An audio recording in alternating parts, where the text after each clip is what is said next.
Hello, my name is Wes Estes. I'm a real estate agent with RE/MAX Commonwealth. Today I'm going to talk to you about home staging. I'm going to provide to you some tips.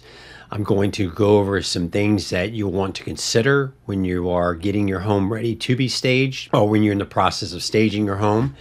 And what I'd like to do is go over 3 categories of home staging. Why stage, 6 steps of successful staging, and staging ROI, staging return on investment. Because let's face it, everyone who's putting in, they're hoping to get something out. Now, there are a certain threshold of things that every homeowner needs to do, because the reality is buyer is investing in the largest financial investment that they typically make in their lifetime. And a lot of times when I'm talking with sellers, I'll have some sellers that just basically want to take the house and just put a for sale sign out front. And I've got the other sellers who will reach out to me and say, hey, Wes, can you come over and look at our house and let us know what you want to do? Typically 9 times out of 10, the second category is where every home seller should be, because there are things that need to be done to your home. You can't expect the buyer to just be numb to things that need to be done to the home that you don't want to do, but yet you think that buyer that's investing in the largest financial investment that they're going to make is going to want to do. So we need to go through this and talk about staging and things that you guys can do to enhance the sellability and value of your home. Why stage? Home staging has become an increasingly important step in selling a home. When viewing properties online, prospective buyers decide in a matter of seconds. So first impressions do matter. We've always heard you have one shot to make a first impression, and that's throughout life. Selling a home is no different. You got that one shot to make that first impression. And buyers are making impressions when they ride into the neighborhood, when they're looking at your neighbors' homes, when they pull into the driveway, when they walk down your sidewalk, and when they're waiting at the door for their agent to open the door, getting the key out of the lockbox. They're making their impressions on what they feel about that house. Buyers must make an emotional connection to your home before they will make an offer to purchase. They have to get emotionally involved. A lot of times sellers think buyers are all analytical, meaning that it's all about the numbers and that's all that matters. No, people buy emotionally and then support their purchase logically. That's typically how I see real estate. People get all giddy and happy when they see the house.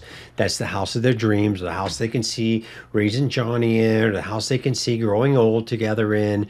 So people get emotionally driven. If a buyer is to fall in love with your home and make a high offer, buyers need to envision themselves living happily within it. Buyers need to imagine your home as not yours.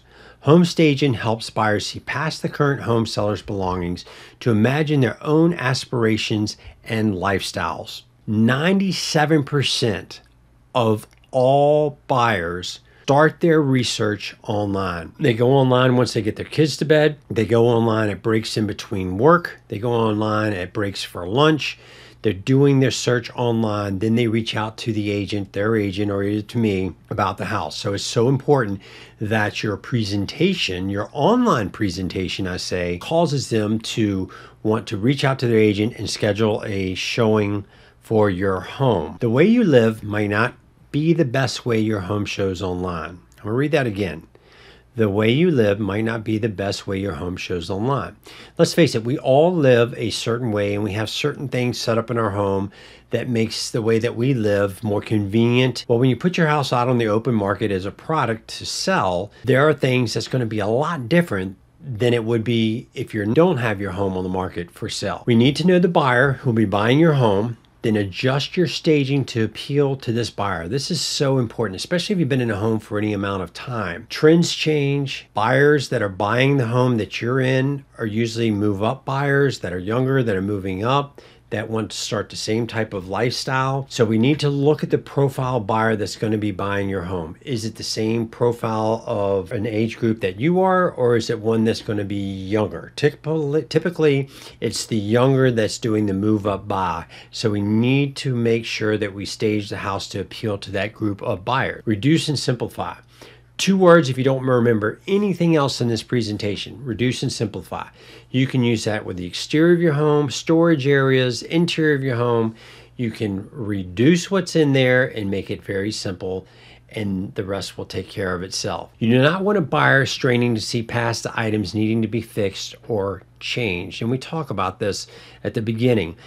Sellers think that buyers will just, look beyond, hey, I'm going to look beyond these items that need to be fixed or changed. And I always tell a seller too, I always use a great example. If you're trading in your car for a new car and you want to get top market dollar for it, do you bring your car to the dealership with trash in it or dirty, or do you really get that car as clean as it possibly could be, fresh wax, tires shining, windows clean? We know we all do that when we're trying to get a trade in or try to sell something like our car. We get it as clean as possible because we feel like that clean car is going to draw a higher price.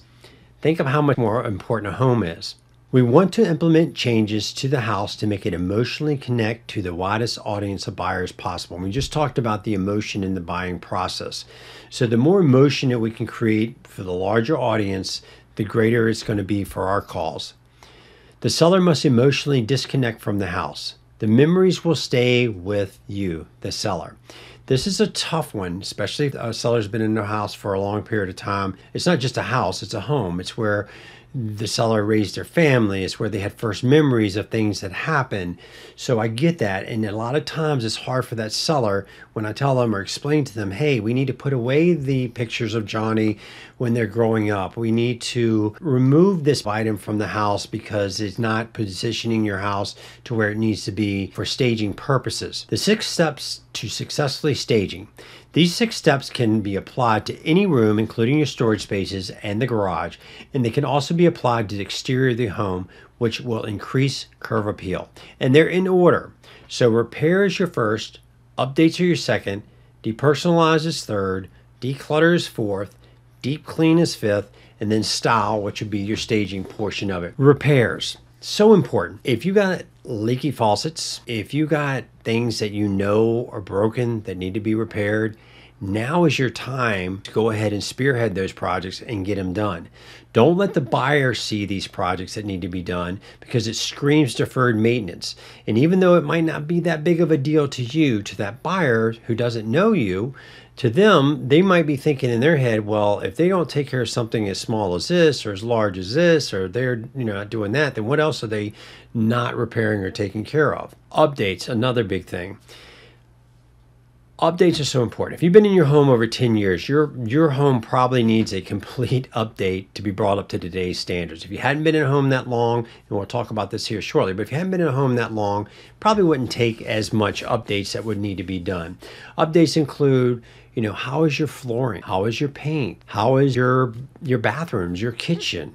How are these things in your house? Are they outdated? Are your curtains outdated? Are your blinds outdated? I mean, a lot of people I walk in homes, they have the mini blinds that they get from like Walmart 10, 15 years ago that are still in the windows that are now yellow and bending and broken, no longer open. We need to update these things. We need to get these things to where they need to be for that buyer. Depersonalize, another big one. You have to think of your home as a product that you're putting on the open market, and we just talked about this. The more it appeals to the buyer and the way they live, the greater it is for the cause of the seller. Declutter, talked about this. Perfect time to get rid of things that you no longer need. You can call the Salvation Army, disabled veterans, a lot of the groups out there, nonprofit, or come and take and pick up these items. Have a yard sale. Put these items on Nextdoor. Put these items on Marketplace. Just start to get rid of these things you no longer need, or bring stuff to the dump. Deep clean. Another big thing there. A dirty house is a turnoff to a buyer. And I'm talking about bathrooms, floors. I can't tell you how many times I've been into a house and we walk into the bathroom and there's hair on the floor there, or the commode lid needs to be replaced. This is a huge turnoff to buyers. Things need to be cleaned. Windows need to be cleaned. Windowsills need to be cleaned. The house needs a very deep cleaning.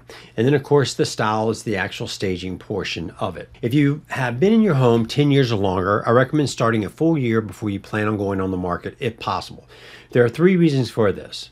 Number 1, you probably accumulate a lot, and it will take longer than you think to go through everything, sort it, find homes for the items that you're going to donate or sell.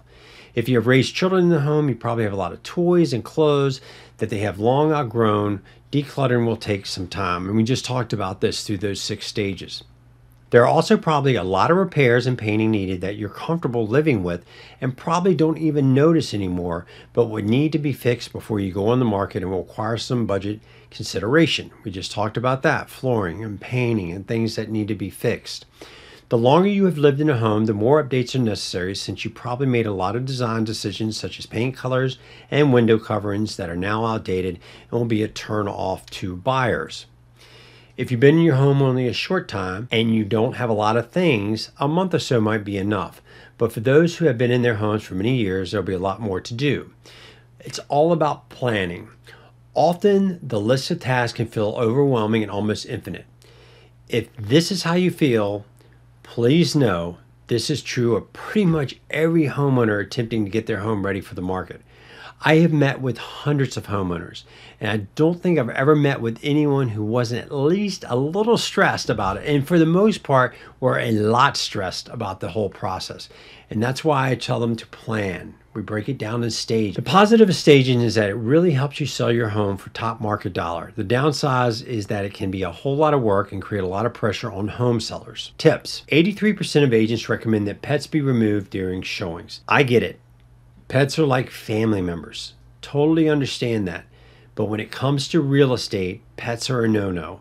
If you have pets, we need to make it appear like you do not have pets. And I'll have some sellers, well, if the person that's buying my house doesn't like my pets, then that might not be the right person for my house. Well, you'd be surprised to know a lot of the buyers who own pets are the ones who express this concern here. So it's important that we make the house appear as there are no pets in the house. That means remove pet bowls, beds, litter boxes, anything like that we need to remove from the house for our staging purposes. Keep pet food in airtight containers to keep your home smelling fresh. Smell is a big deal. I mean, that is one of our sensory type of items here. Again, I can't tell you how many times I've walked into a house and either it was the food that was being cooked, it was a pet smell, it was someone who was a smoker. I mean, and again, these are people that even do these type of activities that just totally were turned off by the smell of a house. Pet food, keep it in airtight containers.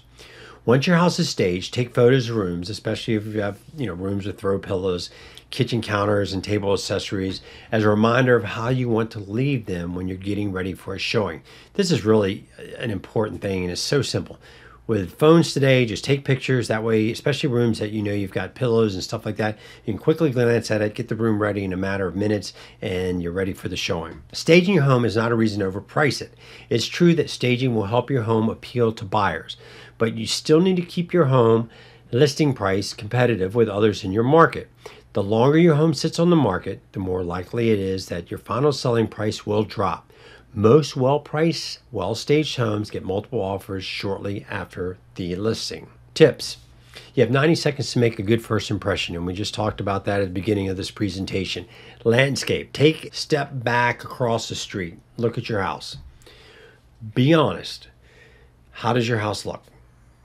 Does it need fresh mulch? Are the trees and bushes trimmed in proportion to the house? What about the trees in front of the house? How's the canopy there? When I say canopy, the branches that are coming down, are the branches covering a large part of your house? If so, let's raise the canopy. Trimming limbs from the bottom of trees goes a long way to having that visual person being able to visually see that house from that road. What about the driveway? Does the driveway need to be sealed? If you have gravel or anything like that, does the gravel have weeds going on it? Does it need fresh gravel in it? And I jumped ahead here on the driveway portion of it. So I'm going to jump back to the siding of the house. Now, the siding of the house, particularly depending on how your house sits, I mean, certain sun hits the house at certain directions throughout the day, and there are sides of the house that do not get a lot of light, and at times it gets mildew on it. Do you have mildew on your siding? Or if your siding's dirty, it's a good idea to have the house power washed. Windows. Windows really cause a house to pop. In fact, when I have homes, I encourage, or I pretty much tell the homeowners they need to remove the screens from the front of their house, because if you step back and you look at a house without screens and a house with screens, the house with screens looks dark. The screens bring in that dark appeal to the house. House without screens has like a pop to it the glass shines, that the sun hits it a certain way, just gives it a more pristine look. Mailbox and post, the forgotten one there. Does your mailbox have dents in it? Does the post need to be painted? Exterior lighting, fixtures, and front door knob and lock. As I mentioned earlier, buyers is at the front door, agents getting the key, they're looking at the lighting fixtures.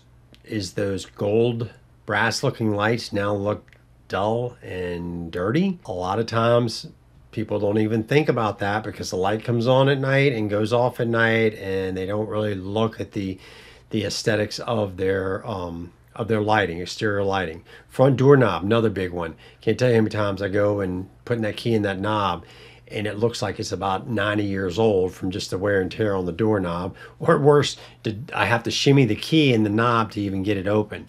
So, replacing the doorknob and the lock. I mean, these are small ticket items that go a long way to establishing that first good impression. Welcome mat, another big one there. I have gone to homes where the welcome portion of the mat is so worn out you can only see like the W or something. What does the mat cost? 15 bucks? Nice welcome mat or a nice mat out front there. Worth the investment. Just talked about the doorbell. That's another thing too. Doorbells, especially ones that have the plastic in the middle that are, they're lit up. A lot of times I'll go and the doorbell is missing, cracked, or just dangling off the side of the door there. Kids' toys. If you have kids, great. And they're going to have toys. But when you have showings, your house is on the market, get those toys picked up. Have a canister and get everyone in the habit of, okay, after you finish playing with toys, they got to go back into the canister. Trash cans. That's another big one there. Keep those trash cans out of sight during the showings. So your entry. When a person walks into your home, you have what's called primary rooms. They're the rooms that people focus on. First primary room is going to be the room that the buyers first see when they walk in, whether it's a formal dining room, formal living room, or looking straight ahead to the kitchen. They're going to be your primary rooms. How do they look? Stand in the corner of a room and look in that room. And how does that room look to you? Does anything look out of place? Better yet, take a picture with your phone and then look at that picture later on. How does that picture look to you? Because that's how your home's going to look online. And if we got 97% of buyers going online, if things look too crowded, if things look like, they just don't fit, probably don't belong in that room. Are the windows free of furniture? Can't tell you how many times going homes, people have got couches, they got dressers, they're just blocking those windows. Natural light and windows are a huge selling feature for homes. All personal pictures removed from the walls unless it accents a feature of the home, such as a barbecue on the patio or a seasonal picture. If you had put in a nice hardscape patio and you've got a picture the family out there enjoying a barbecue or you're entertaining or something like that, yes, that is good to have that picture out because that picture causes that buyer to want that same type of feeling of having barbecues with their family. Or seasonal pictures.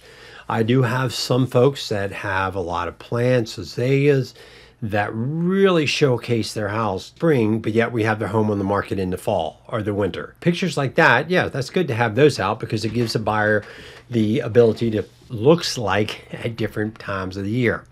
Clean out closets, organize the pantry and kitchen cabinets. Buyers will look in your closets. They will look in your pantry, and they will look in your kitchen cabinets. If they're all disorganized, time to organize those items. Utility room. Remove items that do not belong there and put soap, etc. in decorative holding containers. Utility rooms are one of those rooms that kind of can become the catch-all room. Very important. If something doesn't belong in the utility room, if there are things in there that have become the catch-all, then get them out. Take those soaps, put in decorative box, put up on the shelf, keep things out of view. Bathrooms. We talked about that earlier.